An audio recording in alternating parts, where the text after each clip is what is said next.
जय श्री शंभु। नमस्कार, আমি সৌমেন কোলে, সম্পাদক তফসিল জাতি আদিবাসী প্রাক্তন সৈনিক কৃষি বিকাশ শিল্প কেন্দ্র। আজকে আমরা উপস্থিত হয়েছি 2023 সালের প্রায় শেষ লগ্নে আমরা চলে এসেছি।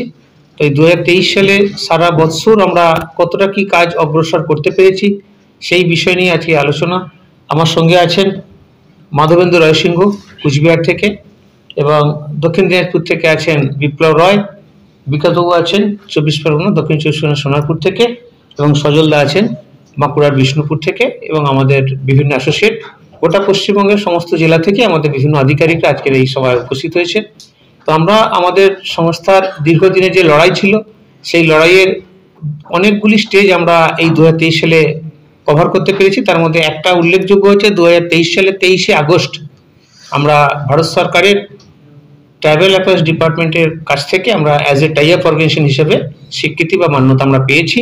এর ফলে আমাদের কাজ করতে আরও সুবিধা হবে, এবং এই চিঠি পাওয়ার পরে আমরা পশ্চিমবঙ্গ সরকারের অনগ্রসর উন্নয়ন মন্ত্রী যিনি আছেন তাকে আমরা, সেই দপ্তরের যিনি সচিব আছেন তাকে, এবং পশ্চিমবঙ্গের সমস্ত জেলার সমস্ত ডিএমকে আর প্রায় 70% বিডিওকে আমরা সেই বিষয়ে অবগত করে দিয়েছি।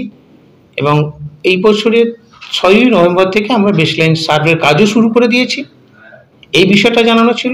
তার পাশাপাশি গত 5ই নভেম্বর দিল্লিতে CSOI সিভিল সার্ভিস অফিসার ইনস্টিটিউশনে আমাদের সংস্থার ন্যাক ন্যাশনাল অ্যাডভাইসরি কমিটির তত্ত্বাবধানে এই একটা একদিনের সেমিনার আমাদের আয়োজন করেছিলেন, এবং এই আহ্বায়ক ছিলেন আমাদের সংস্থার ন্যাকের প্রেসিডেন্ট প্রফেসর PB শর্মাজি এবং সংস্থার ন্যাকের সেক্রেটারি KK মিশ্রাজি। সেখানে আমরা আমাদের সংস্থার পক্ষ থেকে আমরা যারা মঞ্চে আছি তারা প্লাস আরও 10 জন, আমরা মোট 15 জন আমরা সেখানে উপস্থিত ছিলাম।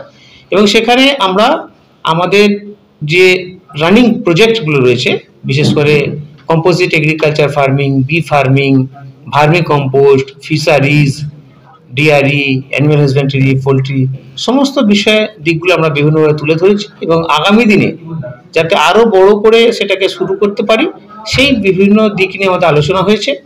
পাশাপাশি গতকালকে আমরা গোটা পশ্চিমবঙ্গে তো বটেই, তার পাশাপাশি পশ্চিমবঙ্গের বাইরে আসাম, বিহার, ঝাড়খণ্ড, উড়িষ্যা, এবং এই বছর থেকে অর্থাৎ 24 সাল থেকে আরও 2টো স্টেট আমাদের অ্যাড হচ্ছে, সেটা হচ্ছে ছত্তিশগড় ল্যাক কাল্টিভেশনের উপর, এবং উত্তরপ্রদেশের লখনৌ এবং বারাবাঙ্কি বি ফার্মিংয়ের উপরে আমরা কাজটা টোটালটা কিন্তু করব। এবং তার পাশাপাশি সংস্থার সাথে আমাদের যারা যুক্ত আছে যে সমস্ত কর্মীরা, তাদের উদ্দেশ্য একটা আশার আলো বা আশার দিশা, যেটা আমরা বলি না কেন বিভিন্নভাবেই, যে কথাটাই বলি না কেন, সেই জায়গাটা আমরা সম্পূর্ণ করতে পেরেছি। যারা যুক্ত আছে তারা এই 2024 সালের ফেব্রুয়ারি মাস থেকেই তারা তাদের প্রাপ্য অর্থ যেটা আছে সেটা পাওয়া কিন্তু শুরু হবে। জয় শ্রী